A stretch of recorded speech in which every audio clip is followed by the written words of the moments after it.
Vamos a continuar entonces con el análisis de los hechos políticos fundados en esta mirada psicológica que pretendería aportar la psicología política.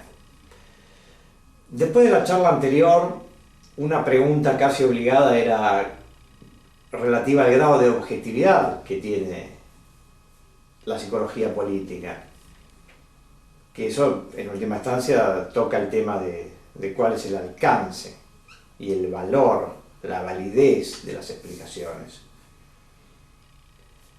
Y yo acá sería bastante modesto en cuanto a esas pretensiones y esos alcances. Como se suele decir muchas veces, y ya no hablo de la psicología política en particular, sino de la psicología en general, la ciencia psicológica, a mi juicio, es una ciencia conjetural. Con esto quiero decir, y sin entrar en debates arduos y además anticipándome a la furia de la comunidad y el establishment del OPSI, yo creo que si es una ciencia o si fuera una ciencia, es una ciencia sui generis y no es una ciencia como uno quisiera que fuera o como es la ciencia física. Entonces, bueno, no me voy a meter en ese terreno, pero entonces diría es una ciencia conjetural. Y entonces a mí me parece una ciencia conjetural, una disciplina conjetural. Entonces me parece que lo menos que podemos pedir de esas conjeturas es que sean, como dije anteriormente, parsimoniosas, razonables, verosímiles, coherentes con los hechos, inteligibles. Y bueno, ese es el humilde aporte, es un punto de vista más. También me preguntaban si la explicación psicológica de los hechos políticos esclarece u oscurece. Y bueno, yo creo que siempre una nueva mirada, en todo caso, puede servir para simplificar o para complejizar. Y bueno, eso, si es bueno o malo, depende de cómo uno lo analice. A mí me parece que, en todo caso, la psicología política aporta un matiz que a mí me parece que suma a la comprensión. Y eso no va en detrimento de, como dije la vez pasada, del análisis político clásico, sobre el cual también convengamos en que podríamos hacer no pocas salvedades y relativismos. Entonces, aclarado eso, me centraría en una última objeción que tiene que ver con el tema de la subjetividad de quien analiza los hechos políticos desde esta perspectiva psicológica. ¿Cuánto sesgo de quien está analizando está presente en este intento de comprender la política a partir de la psicología de los actores? Y yo diría, bueno, hay el que tiene que haber. Es imposible, sabemos, plantear una absoluta objetividad. También me parece que hay una escala de especulaciones, y entonces me parece que hay un momento en que uno puede entrar en especulaciones demasiado fantásticas sobre la psicología de los actores, y en el medio me parece que tenemos lo que yo llamaría conjeturas razonables, que es muy difícil decir cuál es ese límite exactamente, pero me parece que hay que manejarse dentro de esos límites, aunque sean borrosos. Entonces, respecto a la objetividad, a mí lo que sí me parece, y yo destacaría esto, es que lo que debiera haber en la psicología política, yo al menos trato de hacerlo, por supuesto me saldrá en la medida de mis posibilidades, lo que debería haber es al menos una actitud más orientada en el comprender que en el juzgar y el valorar. Y esto con independencia de las simpatías que uno tenga en cada caso que analiza, que por supuesto serán determinantes de su análisis. Me parece que implica un esfuerzo por poner en suspenso ciertas categorías valorativas en pos de la comprensión. Y bueno, eso me parece que debería ser otra impronta, otra característica de la psicología política. Yo quisiera hacer un parangón entre ¿cuál es la lógica argumental de la psicología política en relación a la lógica argumental de la ciencia política? Y por ahí podemos meter algún otro tipo de explicación, ¿no? Yo diría, la ciencia política intenta explicar los hechos desde una perspectiva en donde hay una serie de factores estructurales, políticos, obviamente, económicos, intereses, ideologías, momentos socioculturales, momentos en la historia de la humanidad, etc. Y bueno, y es un enfoque más bien sistémico, o nos propone un enfoque más bien sistémico. Entonces las cosas pasan porque la fuerza de la historia y del entramado de relaciones que están presentes en un momento determinado determinan que lo que pasa es aquello que debería pasar, aunque suene medio tautológico redundante, más o menos creo que se trata de eso. Es decir, la explicación de la Segunda Guerra Mundial, un analista político la realizaría en términos de cuáles eran los movimientos sociopolíticos imperantes de la época, en esa época, cuáles eran las asignaturas pendientes de cada una de las naciones, estados que intervinieron en ese conflicto, y bueno, y este episodio del asesinato del archiduque, que ahora no recuerdo cuál era su nacionalidad, bueno, es el factor desencadenante de algo que de alguna manera ya venía, por decirlo en términos coloquiales, cocinándose. Yo creo que no se puede prescindir de la validez de ese análisis. Obviamente eso ocurre, pero a mí me parece que en el límite ese análisis deja a la impronta individual del político en particular como una mera pieza de un tremendo engranaje en el cual simplemente sería como un actor secundario y oscurece la importancia que tiene un líder político en particular como actor primario digamos, en el desarrollo de un hecho sociohistórico. Entonces ahí sí que me parece que la psicología política aporta algo.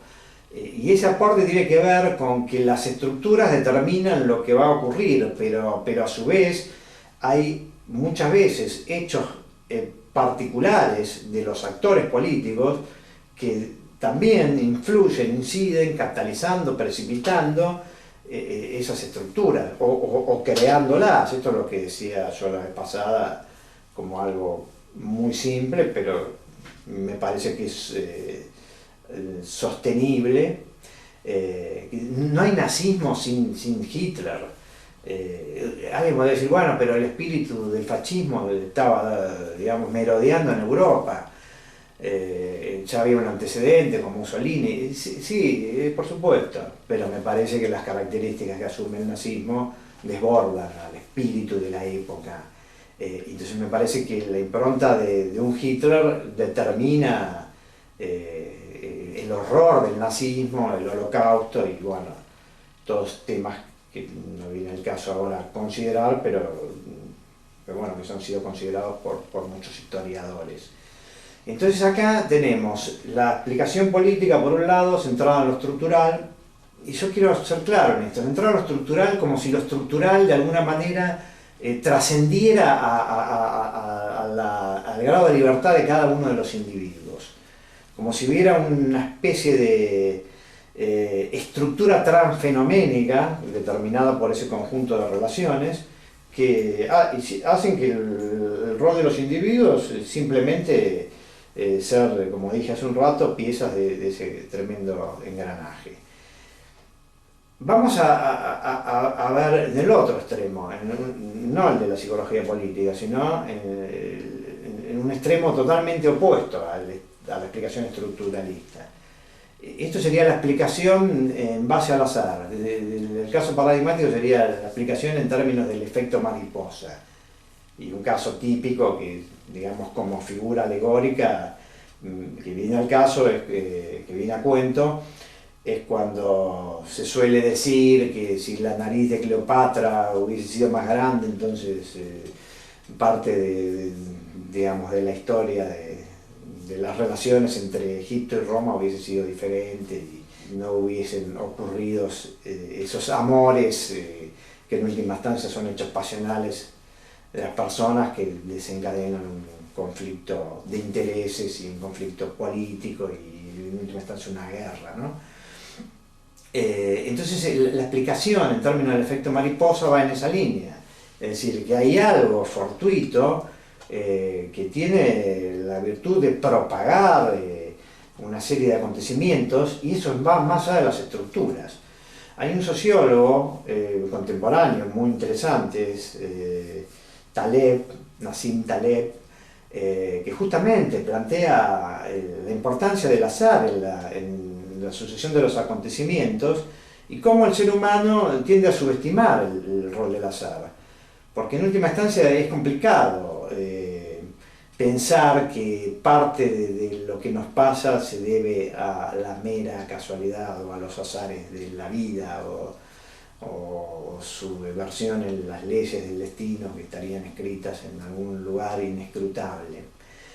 Entonces, como nos negamos es ajeno a nuestra lógica humana pensar que las cosas pueden ocurrir por azar, a veces, dice Taleb, forzamos explicaciones y entonces a posteriori le encontramos una inteligibilidad a los actos políticos que tal vez no la tuvieron.